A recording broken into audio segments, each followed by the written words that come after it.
نحمده ونصلي على رسوله الكريم اما بعد فاعوذ بالله من الشیطان الرجیم بسم اللہ الرحمن الرحیم۔ میرے عزیز طلباء و طالبات، آج ہم پڑھیں گے سبب نزول یا شان نزول کے بارے میں۔ قرآن کریم کی آیتیں جو ہیں وہ دو قسم کی ہیں۔ ایک تو وہ آیتیں ہیں جو اللہ تعالیٰ نے خود نازل فرمائی ہیں، کوئی خاص واقعہ یا کسی کے سوال وغیرہ کا وہ جواب نہیں ہوتا ہے، اور وہ واقعہ اس کا سبب نہیں ہوتا۔ مثلا اللہ تعالیٰ فرماتے ہیں وَأَقِیمُوا الصَّلَاةَ وَآتُوا الزَّکَاةَ، بالکل واضح ہے۔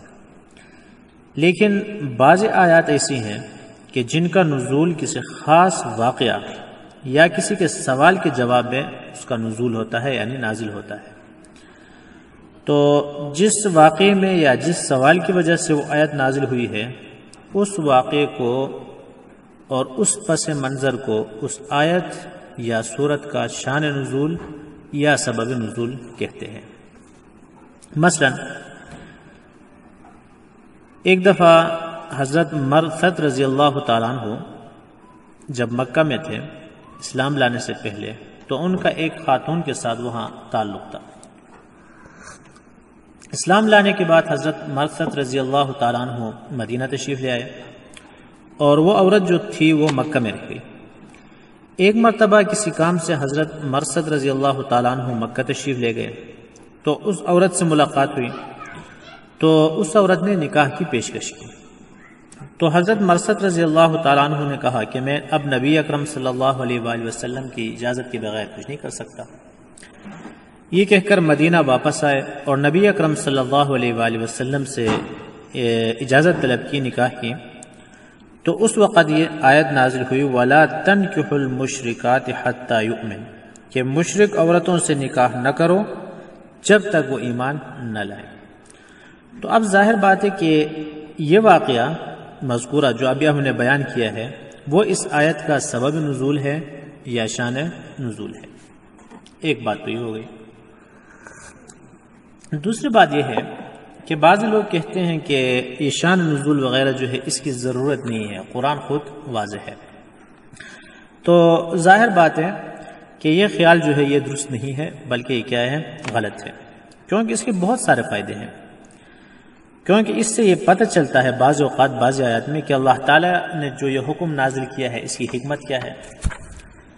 اور اسی طرح بعض جگہوں میں جب تک شان نزول کا علم نہ ہو تو آیت کا مفہوم جو ہے وہ صحیح سمجھ میں نہیں آتا ہے، اس کا معنی انسان غلط سمجھتا ہے۔ اور بعض اوقات اس طرح ہوتا ہے کہ بالکل سمجھ ہی میں نہیں آتی ہے وہ آیت کہ اس کا مفہوم کیا ہے، جب تک ہم شان نزول نہ سمجھیں۔ مثلا قرآن کریم میں اللہ تعالیٰ فرماتے ہیں یا ایھا الذین آمنوا لا تقربوا الصلاۃ وانتم سکارى، اے ایمان والو تم نماز کے پاس ایسی حالت میں مت جاؤ کہ تم نشے میں ہو۔ اب ظاہر بات ہے کہ انسان حیران ہوتا ہے، قدرتی طور پر یہ سوال پیدا ہوتا ہے کہ شراب تو ویسے بھی حرام ہے، قرآن کریم نے اس کو حرام قرار دیا ہے، تو آخر یہ کہنے کی ضرورت کیوں پیش آئی کہ نشے کی حالت میں نماز کے پاس نہ جاؤ؟ تو اب ظاہر بات ہے جب تک شان نزول یا واقعہ سامنے نہ ہو تو اس وقت تک اس کا مفہوم جو ہے وہ واضح نہیں ہوگا۔ حضرت علی رضی اللہ تعالیٰ عنہ فرماتے ہیں کہ شراب حرام ہونے سے پہلے ایک مرتبہ حضرت عبد الرحمن ابن عوف رضی اللہ تعالیٰ عنہ کچھ صحابہ کے ساتھ شراب کی کسی مجلس میں تھے۔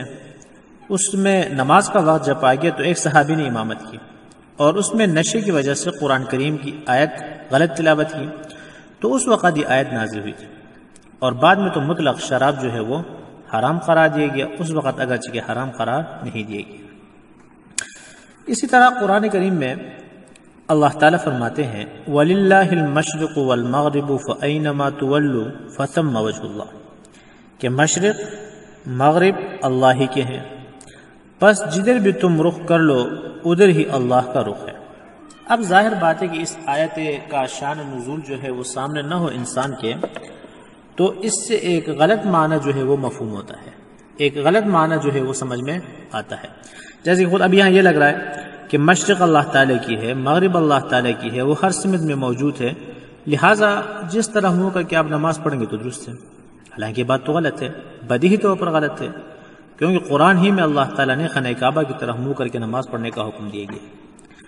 تو اب ظاہر بات ہے شان نزول سامنے نہ ہو تو اس میں غلط فہمی کا امکان ہے، کیونکہ اصل بات یہ ہے کہ پہلے مسلمان جو تھے وہ بیت المقدس کی طرف منہ کر کے نماز پڑھتے تھے، پھر اللہ تعالیٰ کا حکم آیا کہ کعبہ کی طرف منہ کر کے نماز پڑھو، تو یہودیوں نے اعتراض کیا کہ اس تبدیلی کی کیا وجہ ہے؟ تو اس پر یہ آیت نازل ہوئی کہ مشرق بھی اللہ تعالیٰ کی ہے، مغرب بھی اللہ تعالیٰ کی ہے، لہٰذا اگر وہ مشرق کی طرف حکم دے دے تو اس طرف منہ کر کے نماز پڑھنی چاہیے، اور وہ مغرب کی طرف منہ کر کے نماز پڑھنے کا حکم دے دے تب اس پر عمل کرنا چاہیے۔ تو اس پیرائے میں، اس پس منظر میں یہ آیت نازل ہوئی ہے۔ تو اب ظاہر بات ہے کہ اب اس کا معنی جو ہے وہ کیا ہے، بالکل واضح ہے۔ اسی طرح قرآن کریم میں اللہ تعالیٰ فرماتے ہیں کہ فَإِذَا قَضَيْتُم مَّنَاسِكَكُمْ فَاذْكُرُوا اللَّهَ كَذِكْرِكُمْ آبَاءَكُمْ۔ قرآن کریم میں دوسرے پارے میں اللہ تعالیٰ فرماتے ہیں کہ جب تم افعال حج پورے کرو تو اللہ تعالیٰ کو یاد کرو جیسے اپنے آباء و اجداد کو یاد کرتے ہو۔ تو اب ظاہر بات ہے کہ جب اس آیت کا شان نزول سامنے نہ ہو تو انسان حیران ہوتا ہے کہ اس کا کیا مطلب ہے کہ اپنے آباء کو جس طرح یاد کرتے ہو اس طرح اللہ تعالیٰ کو کیا کرو، یاد کرو۔ تو اب ظاہر بات ہے جب تک شان نزول سامنے نہ ہو اس کا مطلب سمجھ میں نہیں آتا۔ اصل بات یہ ہے کہ یہاں جو ذکر ہو رہا ہے مزدلفہ کا ہو رہا ہے کہ حج کے ارکان وغیرہ پورا ہونے کے بعد جب آپ مزدلفہ آ جائیں تو مشرکین مکہ کا یہ معمول تھا کہ وہ ارکان حج سے فارغ ہونے کے بعد وہاں بیٹھ کر مزدلفہ میں اپنے آباء و اجداد کے کارنامے بیان کرتے تھے اور بڑے فخر کرتے تھے۔ تو اللہ تعالیٰ فرما رہے ہیں کہ بے فضول کم نہ کرو، اس کی جگہ یعنی اپنے آباء و اجداد کو یاد کرتے ہو، اس کی جگہ تم کیا کرو، اللہ تعالیٰ کو یاد کرو۔ اب ظاہر بات ہے کہ جب یہ شان نزول جو ہے یہ سامنے ہو تو اس کے بعد اس کا معنی جو ہے وہ کیا ہو جاتا ہے، مفہوم ہو جاتا ہے۔ اس طرح اللہ تعالیٰ فرماتے ہیں وَمَا رَمَيْتَ إِذْ رَمَيْتَ وَلَكِنَّ اللَّهَ رَمَى، کہ جس وقت آپ نے خاک پھینکی تو وہ آپ نے نہیں پھینکی بلکہ اللہ نے پھینکی، یہ آیت ہے۔ تو اب ظاہر بات ہے کہ جب اس کا شان نزول سامنے نہ ہو تو اس کا کوئی مطلب جو ہے وہ سمجھ میں نہیں آتا، کیونکہ اس میں غزوہ بدر کی طرف اشارہ ہے کہ جس میں حضور صلی اللہ علیہ وآلہ وسلم کفار کے نرغے میں تھے، چاروں طرف کفار تھے، تو آپ نے مٹھی میں کچھ مٹی لے کر ان کی طرف پھینک دیا تو وہ نرغہ جو تھا جو کفار کا وہ ٹوٹ گیا۔ تو ظاہر بات ہے کہ جب آپ شان نزول کو ہٹائیں گے تو اس کا کوئی مطلب نہیں بنتا کہ وَمَا رَمَيْتَ إِذْ رَمَيْتَ وَلَكِنَّ اللَّهَ رَمَى، کہ جس وقت آپ نے خواب پھینکی، مٹی پھینکی تو اس وقت آپ نے نہیں پھینکی بلکہ اللہ تعالیٰ نے کیا کی، پھینکی۔